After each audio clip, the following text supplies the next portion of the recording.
So I went to war. I was in Afghanistan twice. And during the second deployment to Afghanistan, I really began to go through a disillusionment process. They dropped that missile and all the guys cheered. And I thought to myself, I had this moment where I was like, why are we cheering for someone's death?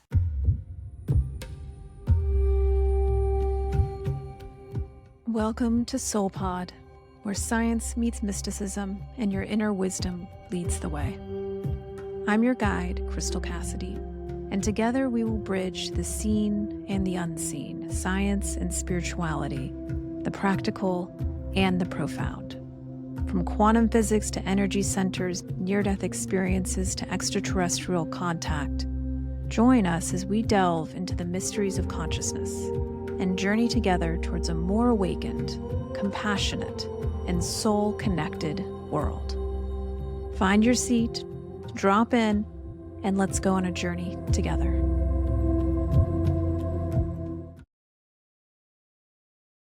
Welcome back, light beings, to another episode of Soul Podcast. Crystal here, excited to dive into our conversation today.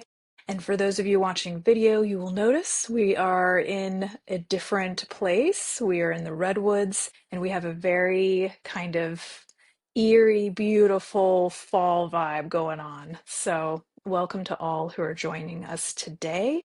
I am really excited to be talking with one of my very, very good friends and priestess and queen and just powerful, powerful woman today.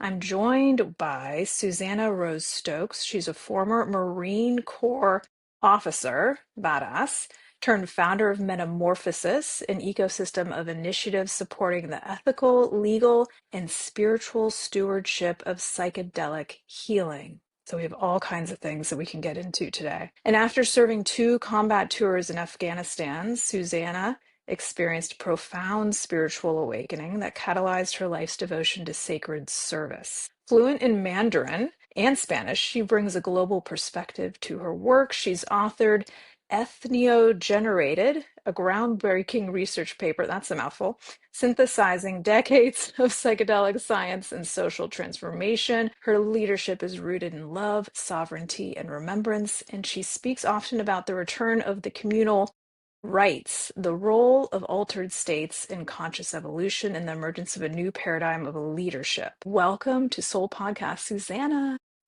Absolutely, just beyond myself to be here. And yes, entheogenerated is a mouthful, and I would say that it is designed to be that way. So it brings us like really into presence. Yeah, I love that. The scientist in me was like, ooh, that's a word. It sure is. Love it. And I should also mention at the top of this, we are both going to be at an event in October that Susanna is heading up called MetaFest. I'll be there. There's going to be amazing rituals, experiences, talks, workshops, and it's going to be a lot of fun. So check that out. We'll also leave some more information about that. We'll talk more about it as well. But before we get into deeper into the conversation, I'd love to just kind of set the foundations here. And I'm wondering, Susanna, and you and I have talked about this at length throughout the many years we've known each other, but I'd love to hear from you. How do you think, at a high level, what is awakening? What is self-realization? What is the spiritual journey to you at the highest level? Kicking it off with those softballs. I like it.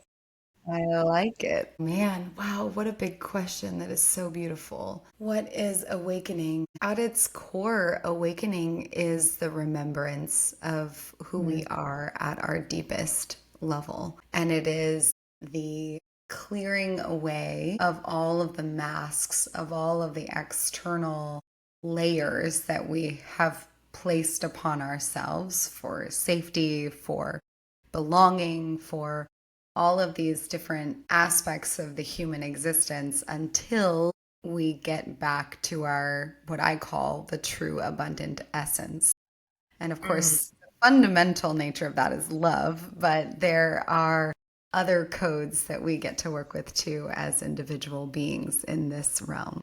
I love that. That's a great definition. And in taking that journey and applying it to your life, you have such a unique perspective, I think, coming from such a different background maybe than a lot of people come to spiritual work, being literally in the Marines. I'm super curious if you can take us back in time a bit to the beginning of your journey being in the Marines, old Susanna, and how that experience contributed to your spiritual awakening.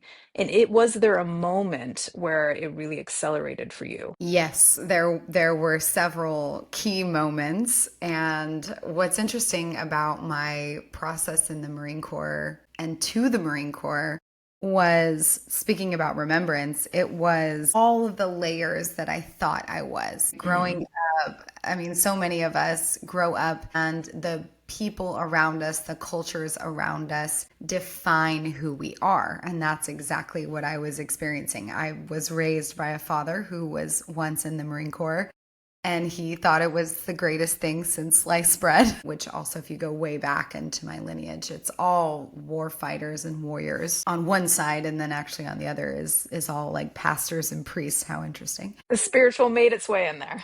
Definitely did. And there's and we'll talk about this too, but there's a closeness between the warrior and the priest, Yeah. right? The warrior and the priestess. But joining the Marine Corps was this claiming. I went to the Naval Academy. I basically started my military career when I was 18 years old and was quite literally programmed into that way of thinking at a very young age, even through my family system. And then when I joined as an officer, I assumed that that would be my entire life at the very beginning of it. I thought it was going to be my whole career was to be a warrior.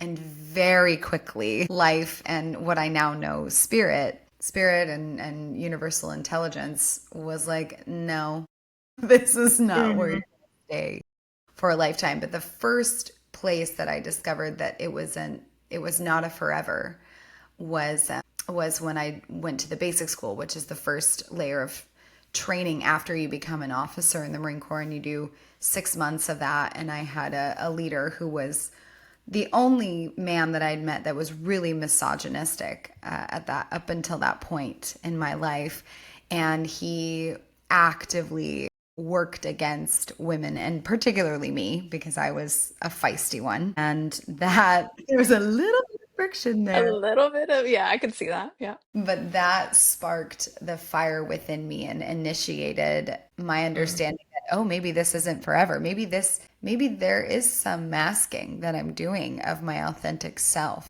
I love it. It's like from combat to communion. It's such an interesting journey. Name of my book. Thank you. There you go.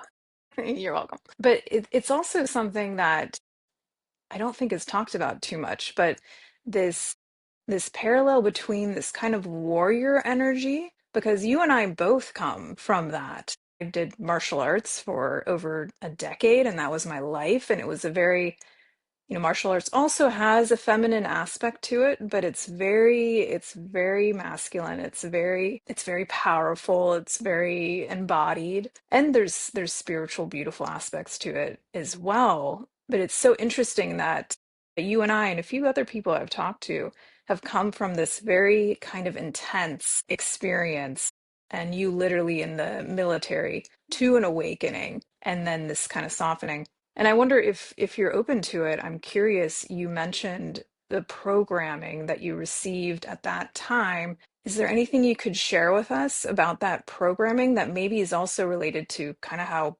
people are programmed, and all of us are in varying degrees growing up and going through what you went through? Yeah, I do find myself surrounded by the warriors who have now turned into priests and priestesses, right? The spiritual leaders.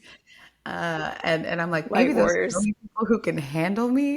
It's a call to arms in these times. We'll talk more about that too, Yeah, but I mean, yeah. there's more to talk about there, but the programming is intense, right? Yeah. There is a very directed, and as I awaken more, I recognize now how directed and intentional the programming was. At first, I kind of thought it was more subconscious on the parts of the authorities, like oh, well, we just want everybody to get together and do this. Now I realize there were actual concerted efforts and research done into how to program and how to control mind systems so that you can garner their effort and their power in a direction toward your desired end as the governmental system or whatever the greater power is. But I can personally attest to some of the methods that they used at the beginning in boot camp. So the Naval Academy version of boot camp, but it's like an endurance race, whereas a lot of the other boot camps are more of a sprint, because at the Naval Academy it's 4 years. So they spend the first 2 years really breaking down your identity. And at the very beginning, in the what we call plebe summer, which is like your hardcore boot camp time, they essentially take away all of your agency to control anything, right? So that there's a removal of agency. You never know, you're not allowed to know what time it is. You're not allowed to decide your own schedule in any possible way. There is a lot of memorization that has to be done. You have to memorize things and then repeat them as fast as you possibly can at the top of your voice, that kind of thing. Then there is a degradation, a bit of a humiliation aspect to it of you are a freshman, you are coming into the system and you know nothing. Even the word plebe means plebeian. So Oh, yeah. that's where it came from. Yeah. So like the servant sort of slave archetype from, I believe, the Roman Empire or Mm. Greek. And so I mean, as simple as things like when we got inside the dormitory at the academy, you have to run. If you're a freshman, all for the entire freshman year, you have to run in the middle of the hallway where the upperclassmen get to walk on the edges. And when you run in the middle, you have to turn your corners in a very specific way and shout something every time you turn a corner. And that's throughout the entire dormitory system. So there is this like There's ritualistic, rituals. I was about to say it's very ritualistic. very ritualistic, very identifying you as a freshman, right? Like you are a Mm. freshman. You do not, and actually one of the phrases we used was you do not rate these privileges. So there's also for the first year, you don't get to access media. I don't know how they handle it now with smartphones. We didn't really have smartphones at that time, but Mhm. you couldn't access movies or you couldn't listen to music, things like that. So they take away all, and this is actually how cults do a lot of this stuff too, right? Is they tell you what you can and cannot consume for your Mm. mind and remove all vibrational tools for you to remain influenced by other forces. And Mm. so, and then and on top of that, they make you really, really tired. You were almost always exhausted because we were usually working between 6 a.m. to, let's say, 8 to 9, 10 p.m. Mm. for various things, both in the summer and then during the school year. And then they would put you through these big, long lectures and they would expect you to listen to them. And people would be half asleep and half awake, basically, in that near theta state. So our brains were in gamma and theta a lot because we were so exhausted that our conscious systems were not online. And Mm. that is the easiest way to get all of the information in there. So much to go through that and then come into a place where you're at now. How did you make, I know it's a very long twisting story, but how did you first start to choose something different? And I have another question for you, but I'll save it for you for a moment. I have so many Yeah, questions. I promise not to make this one of our phone calls where I'm like, just one more thing, Crystal. Yeah. She's like 2 hours later. Yeah, how did I get from that to the work I do now? I mean, the short answer really is altered states of consciousness.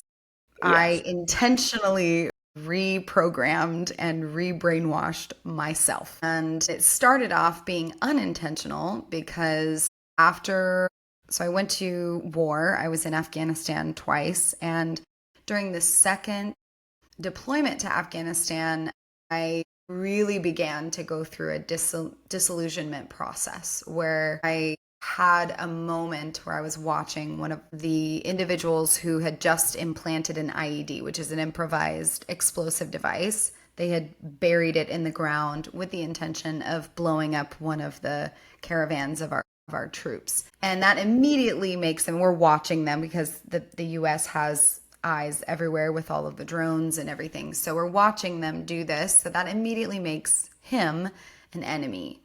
And that Hmm. makes him a target. And so we begin to target this person on a motorbike, and we end up dropping a Hellfire missile onto him, $100,000 missile at least, onto this one individual. In that moment, all the guys are around me because we were I was in a job where I led a team that controlled all the airspace over Helmand province. And they dropped that missile and all the guys cheered. And I thought to myself, I had this moment where I was like, whoa, whoa, why are we cheering for someone's death? I got the chills. Yeah. And it was spooky. It was very eerie. I was like, oh, that actually doesn't feel right in my system. And then on the screen, we see the heat signature of the guy get up and run away. And I was like, holy crap. Like, he made it. He made it through Wow. having a whole missile dropped on him because, it probably hit just to one side or something. He was very likely Wow. still injured, but made it. And that's when I cheered inside. I My didn't gosh. cheer Oh, out my loud. heart. Wow. That's so Yeah. powerful. And it was just this moment of awakening, this small Yeah. moment. It was a moment of realization. And then I went back a second time, and that's when I started to realize how not in it I was. I was not only not a supporter of killing people, I also started to question, well, what are we doing here? Why are we here? What is the use of all of my brothers in arms dying? Because we'd also attend, funerals and things. So it began to unravel in my mind. And then I ended up Mm. getting out not long after that, about a year after that deployment. I got out and then I went straight into the corporate world. I went to Facebook. Interesting. There's interesting overlaps there too. Yes, much to So talk about there. much to talk about there. But I that mean, gosh, that you're led you're me into coming the plant from medicine world. you're coming from such a fear-based kind of state and work, right? If we think about the ladder of consciousness, you're operating in this survival mode, this fear mode. Not you, but like the energy that you're in. You're literally in survival. You're out there in combat. And I love going back to this combat to communion concept. In that moment, which was a small moment on one level, but a huge moment on another level, you realize this like larger connection, this communion, and how the whole system seems to be connected. And I would guess if I were to try my best, what I really couldn't ever is put myself in your shoes. You're feeling that connection with that man that just for whatever reason, whatever story, you know, valid or not, or however you want to talk about it, that's a human life. And before we get into the rest of your amazing, powerful journey, I want to ask you a question that I don't typically, I mean, I don't really have the opportunity to ask. Why do you think, and so many people have this question right now, why is war such a thing in our current reality, the conflicts that are amping up from a spiritual perspective? This is something I wonder about. And I actually asked this question to someone that had graduated from the Marine Corps, and I was talking to him and I was like, "Do you think war always is going to exist?" And he was like, of course, there's always going to be a struggle for power in some way." And he's like, "I don't ever see war not existing." And I granted, I'm speaking to somebody that is coming from, the military industrial complex, so it makes sense that that's his answer. But it really stuck with me over the years because I would love to believe that that's not true, that there is a state that we can get to in a collective where war as we know it now no longer exists. But I'm curious what you think about that. Yeah, it's interesting. I have said some things to some brothers in the military and been like, war will end, and they are very Do not like. resistant. Yeah. Very resistant to that idea because for the masculine, for the man, especially the man that's been attuned and programmed into what we call war mentality, which is the belief that there is such a thing as other. Mm. Just that. Do you believe there is such a thing as other? Most do in those systems, and therefore their natural drive to protect needs to be protective against an other because there is an other. It's a part of Yeah. purpose, right? Yeah, exactly. Yeah. And it takes away their purpose in some ways, or they feel, there's an idea that it takes away the purpose, their purpose for being, if there is nothing to protect from. But in Mm. fact, what we're beginning to learn is that protection looks very different, and protection is evolving as we evolve as a species. And it can look like protecting the woman that you love from the stuck emotions in your body. Mm. That can be your protection as a man. And I bring this back to men and women because I think one of the reasons why it was so clear to me and so intuitively true for me to be like, that guy is not other. Like, he is probably a teenager. He's probably some farmer's son who was either threatened or bribed or both by the real radicals to do this thing because his family would die otherwise, right? So I had to go down a rabbit hole of compassion that is so natural to the feminine to do. And the Mm. masculine doesn't yet, has not activated the fullness of that. So it has held in this loop of war mentality versus mercy. Mercy. Beautiful. Very powerful. I think that'll help a lot of people out there who are thinking about these times. So you joined Facebook, and very, very interesting journey. And you mentioned that you started to access altered states at first unintentionally. And so how did your journey with altered states start to bring you into a new purpose? Yeah, I'm thinking about it and I'm like, did I meditate before I engaged with substances? I don't know if we've ever talked about that. I'm curious. I don't think so. I think I started with substances, but it was more recreational and it was Mm. more in the realm of MDMA and heart opening medicines. I had not done, I mean, up until this point, I was like straight edge everything. I had not Yeah. touched a substance other than alcohol, which of course the military supports in a big way. Yeah. You and I both, again, that I didn't touch those substances until ayahuasca was my first. I just like went off the deep end, done Of course you anything did. else. But it opens the door to something else, It to a does, new and I think that perception. that's what we always pick one, right? And for me, it was MDMA, and I do Hmm.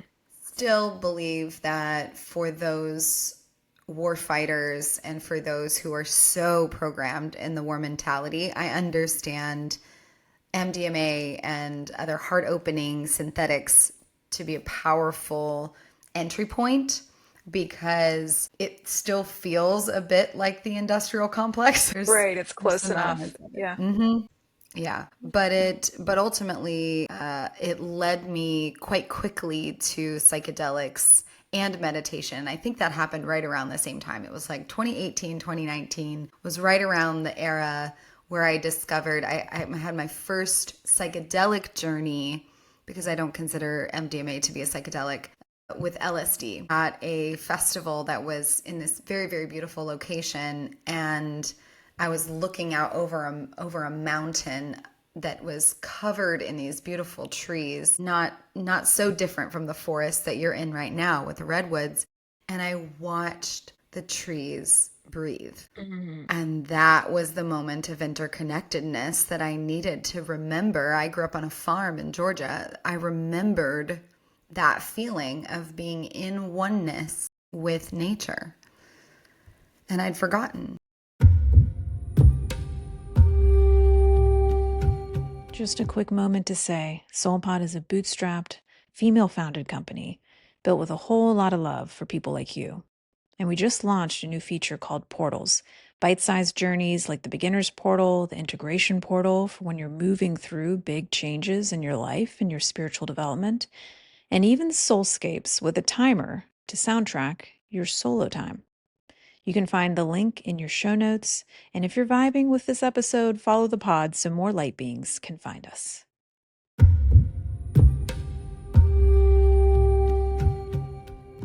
That's a moment of remembering our connection, our wholeness. The veil thins. That's what psychedelics are so powerful for, is it helps you remember that. And I love that it was combined with nature and that reconnection with her, because trees, so funny, I was just talking about this with someone about how powerful trees are. Truly, trees have been such a powerful part of my journey. And, we're working on some walking meditations for SoulPod. It's coming soon. But one of the things I've noticed when I'm walking in a theta meditative state is one of the things that comes alive first is the trees. And it's like a reverence is what I feel with the trees. It's this deep, deep rooted, interestingly, reverence that is so grounded and so powerful. And they're so aware. They're so aware of us, and we don't even realize it. But anyways, that's my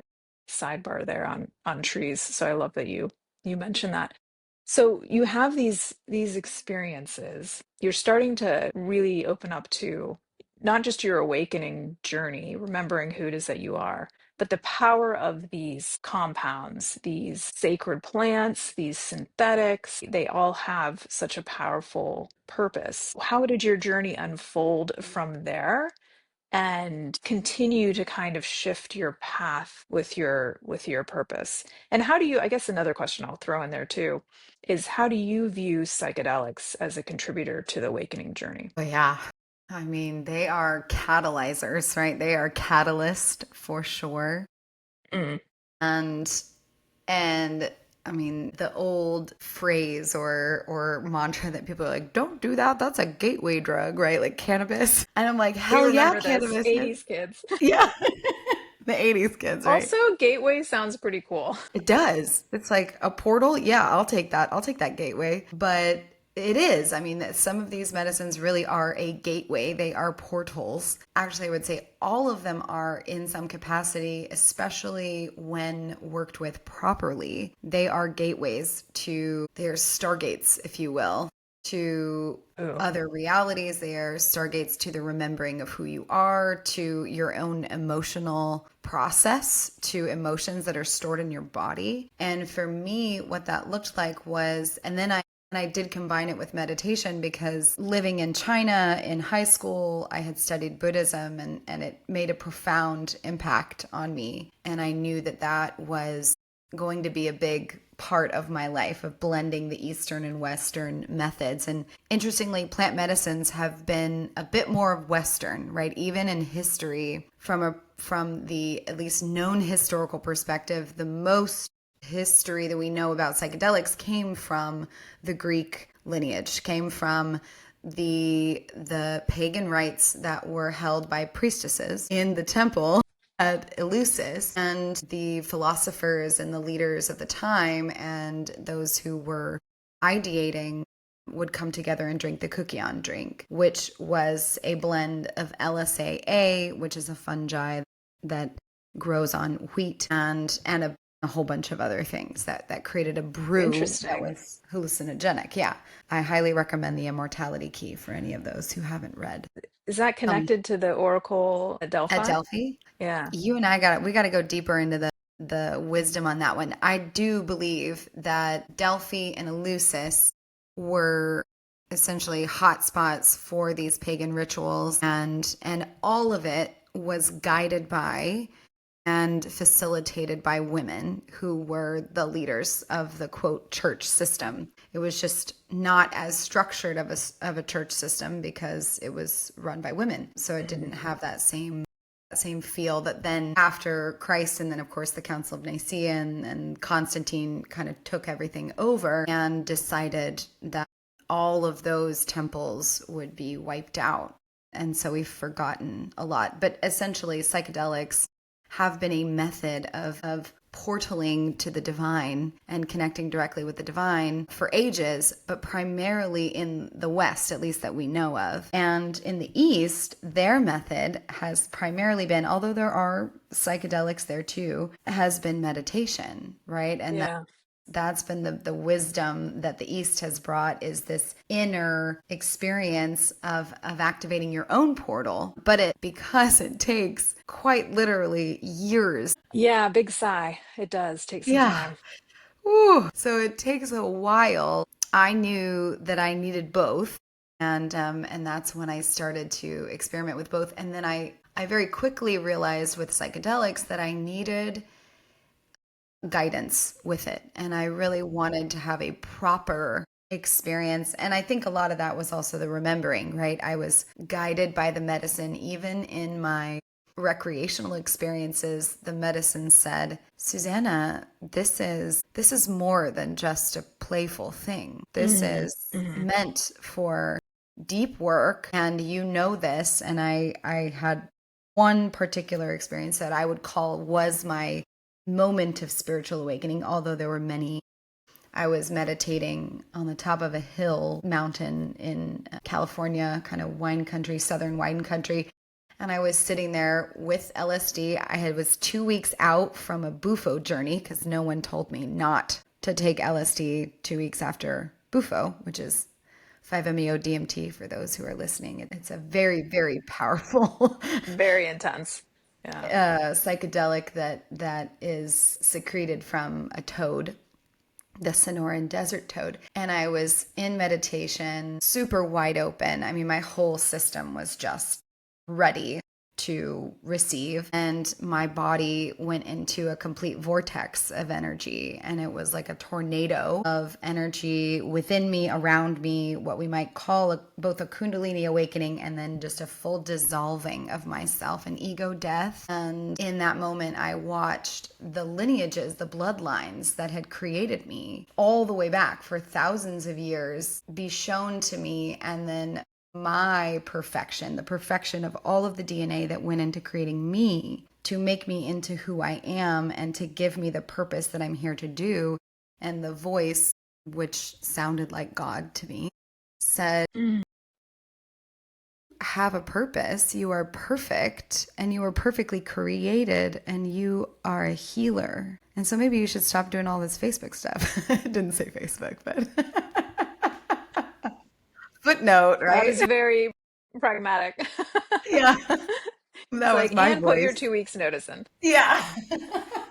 It was like, what are you doing? Right? What are you doing? This is Wow. not your work. Your work is to help the healing process of humanity. So, yeah, Beautiful. it was helpful. So powerful. And you know that I love to talk about this link between meditation and psychedelics. And the more that they're discovering that the deep meditative transcendent state, whether that's gamma or entanglement in the brain with the field experience, there's similar, if not like extremely similar states going on with psychedelics. And so I think there's such a synergistic, and also, I say this a lot, but every person's awakening journey is going to be unique to them, depending on, we each come in with our own energetic blueprint. So the elements of awakening can be different from journey to journey, person to person. But it is interesting to me that psychedelics can be such a profound collective accelerant for awakening. It gives you, at least in my experience, just this, and kind of what you're talking about, it gives you this less resistant state and this more connective state, more entangled state with the nonlinear experience. And once you know that that's there, at least for me, once I knew that that was real, that was a deeply real, maybe even realer than what we call real here, then there's really no going back. And the beautiful thing about psychedelics is once you've opened that door, the door is open. And it's almost like, we can talk about neurogenesis, but it's almost like that path. Once you know there's a path, through meditation, through other experiences, you can start to walk that path more and more often. And that's That's why I'm so grateful for psychedelics and being more available and the work that you're doing to bring this more into the collective experience so that we're moving from like inner transformation into, I know you do a lot of work in thinking about societal change. So maybe tell me a little bit more about metamorphosis, what you're doing now, and how this contributes to the societal change that we would all love to see. Yeah, I mean, it is so deeply needed right now. And as a part of that download, I received the sort of second part once I started to sit with ayahuasca. I didn't go Yeah. headfirst into her like you did, but had a little bit of Yeah. experience before. I got I received a remembering that I carry a prophecy that is the Lakutu prophecy that essentially describes that we will enter into a new world, a new earth, a new paradigm, and the ways that we will get there will require us to step out of this linear reality in many ways. And so with metamorphosis, we are the embodied experience of what we first talked about, which is entheogenerated. That was the research paper I wrote in my master's work, which proposed that the hypothesis was that psychedelics create change within the individual, which then ripples outward into the collective. That when you change yourself, you change the world, right? Be Ooh. the change. That so put a little pinpoint on that. That what you just said, when you change yourself, you change the world, was the first phrase that I received from ayahuasca in my experience. It was like a knowing and a phrase all at once. And it sounds again very simple, but wow, what a profound concept and energy. Well, she's here. She's here to remind you through She's my here voice once again. for sure. Don't forget, remember, right? Mhm. And that hypothesis turned into proof because I essentially did a literature review of all of the psychedelic research that was available up until 2022. And all of it consistently said that there were three elements, which was acceptance of self and difficult emotions. The second one was the feeling of interconnectedness. And then the third one was mystical experience or direct experience with God. And those three elements were the keys, the sort of key points to awakening ourselves into this new paradigm and then being able to be that change and be willing to walk in a changed way through the world, which then ripples outward. And that has informed what we do at Metamorphosis, because Metamorphosis is now, I mean, it started out as just one retreat in 2021 and in the middle of like a historic blizzard and of course and then has transformed into a whole ecosystem where we assist clinicians, therapists, facilitators, guides, leaders to be ethical stewards of psychedelics and really altered states in general. And then we have a church within our ecosystem, House of Metamorphosis, that allows clients to then access safely and carefully curated and cultivated medicines that Mhm. they can then ingest and work with in microform, in microdosing form, or in macro form in one of our events and our retreats. And we believe that this kind of movement, and especially slightly away from the current healthcare industry, is going to change the world as we change one individual at a time. Beautiful. So needed, so powerful, and so important. Tell us a little bit more about MetaFest coming up in October. Ugh, I'm just like, I'm so excited. We're There's like excited. hardly even words. I'm so excited to be there with Soul Pod, especially because there is such beautiful synergy in what we are building. Crystal and I have been building very adjacently in our processes, and I mean, we got the same haircut. We're basically twins, but We're definitely star sisters. Yeah. yeah. And MetaFest is going to be this festival of remembrance, an opportunity for you to remember deeper layers of who you are In many ways, it is the recreation of the Temple of Eleusis, of the opportunity for these leaders and these philosophers, these great minds to come together to both share with each other and then to engage. We will have one microdosing ceremony where people can engage with the sacrament, our community cultivated medicine called Trinity, which is a psilocybin mushroom. And also, the event is not about psychedelics. That is sort of the proverbial fire that we gather around. But the experience itself is the collection of incredible facilitators, workshop, who are going to take you into deeper understanding of, first of all, why you're there, of what you're here to do on this earth, and then how to heal those elements of yourself into becoming your greatest power. And one particular facilitator I'll call out, who's one of our keynotes, in addition to Crystal, is a man named Kumu Ramsey Taum, because in Metamorphosis, we deeply believe the power of the indigenous lineages that are being so lost and have been so colonized for so long. So he is a Hawaiian elder that holds a lineage called Ho'oponopono, which is a very, very, very powerful frequency of So healing beautiful. karmic.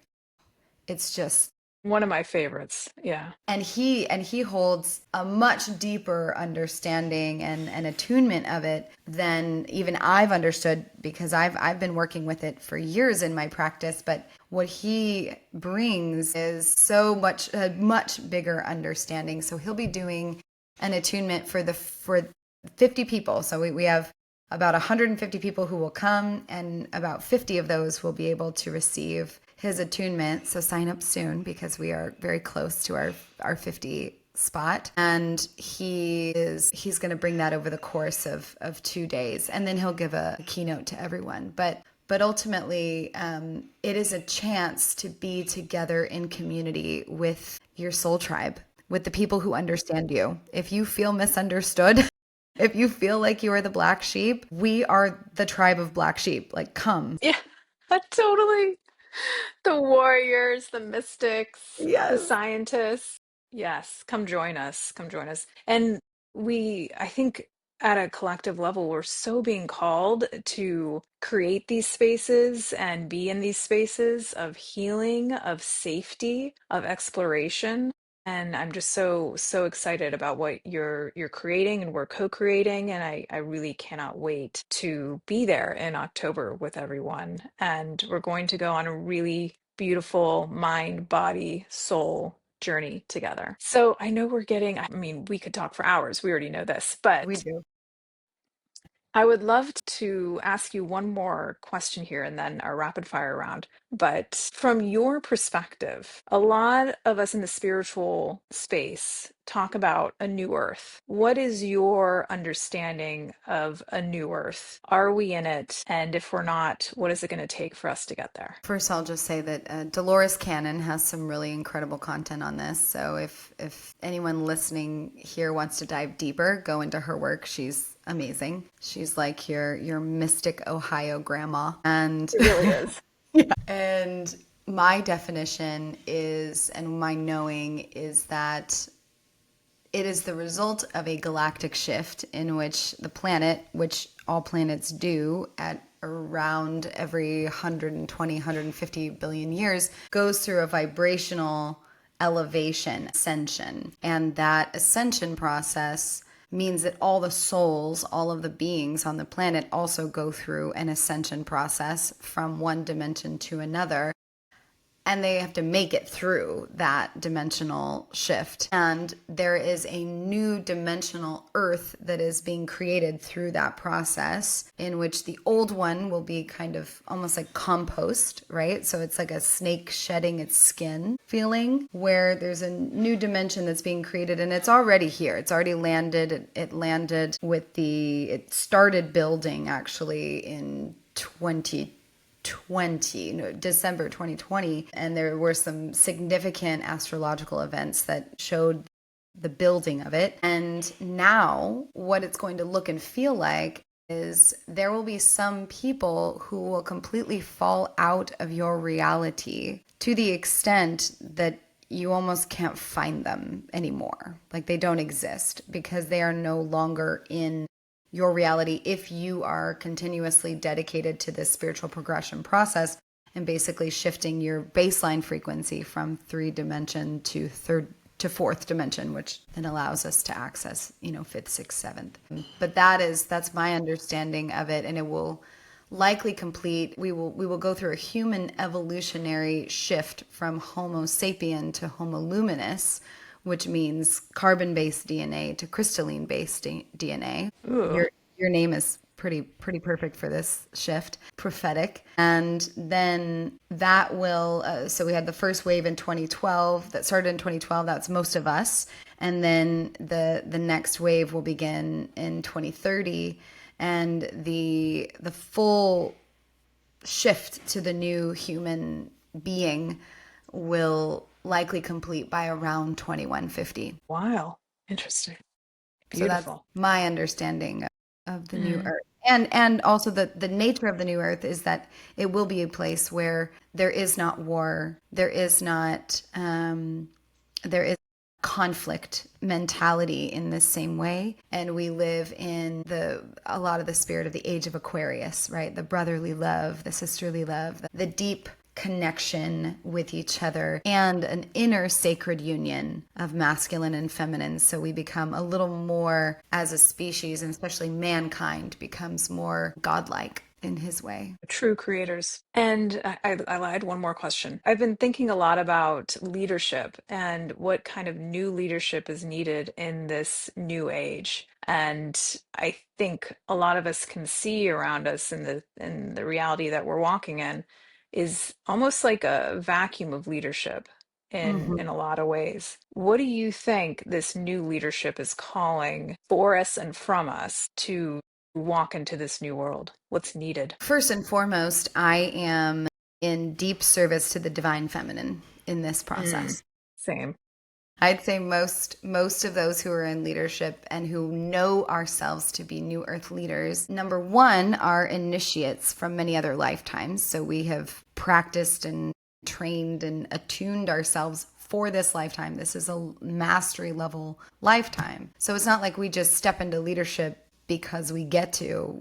We've been training for this for a long time. And the rising of the divine feminine requires a sacred union experience within ourselves where we do embody a more balanced, harmonized inner world, which requires heartbreak, actually, requires our hearts to break open. And that heartbreak allows us to then step into the intelligence of the heart intelligence, and to then open the channel of the heart to the brain, to the gut, to the sacral, right, to the full system.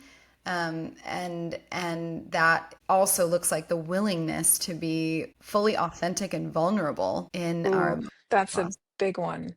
Yeah, beautiful. Willingness. I think that's an underspoken about energy. The willingness to do that work, to open your heart. It's intense, it's scary, and it takes so much courage. And that was certainly something that came up in my Kundalini awakening was, are you willing? Are you willing? And you can say no. But I think we're in this time, in this lifetime, where we're like, no, we came here for this. We're ready and we're willing. And that's one of my personal mantras or affirmations is that I'm ready and I'm willing. That's beautiful. All right, rapid fire. So we ask all of our guests these few questions here. What is one belief that you no longer believe? I mean, that there is another, there's an enemy. I did believe that. Yeah. Yeah.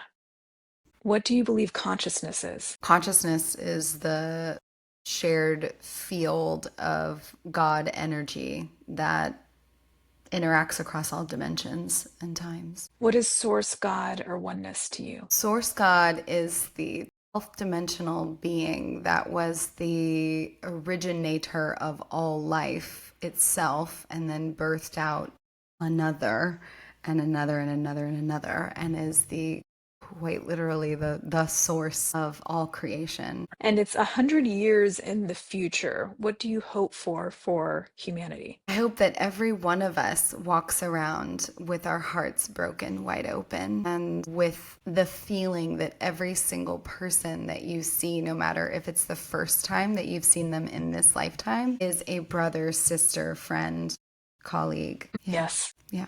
Double click that. And how can people find you? People can find me personally on Instagram at Susannah Roses. And we are just about to launch our new website, so I'll give that one here. It's metamorphosis.global. And we are house_of_metamorphosis on Instagram. So find us there and then join our Discord, because that's where we gather our community virtually. Amazing. Is there anything else you'd like to share with the Soul Pod community today? You know, through my heartbreaking experience, the one message that kept coming to me that I'll just share with each of you, especially if you are a black sheep or if you are going through an awakening and you don't feel like you have a lot of support, you are not crazy. Mm. Trust yourself, trust your intuition, reach so deep inside of yourself and listen to that little voice that is quiet, because it will take you exactly where you need to go. Love that. It can feel that way sometimes when you're on this journey and you're not alone. Come join us at MetaFest in October. We'll post more information. We'd love to see you, meet you, and commune with you. Thank you, Susanna, so much. I deeply love you, and I'm so honored that you've shared your wisdom and your energy with us today. Thank you. Thanks for having me.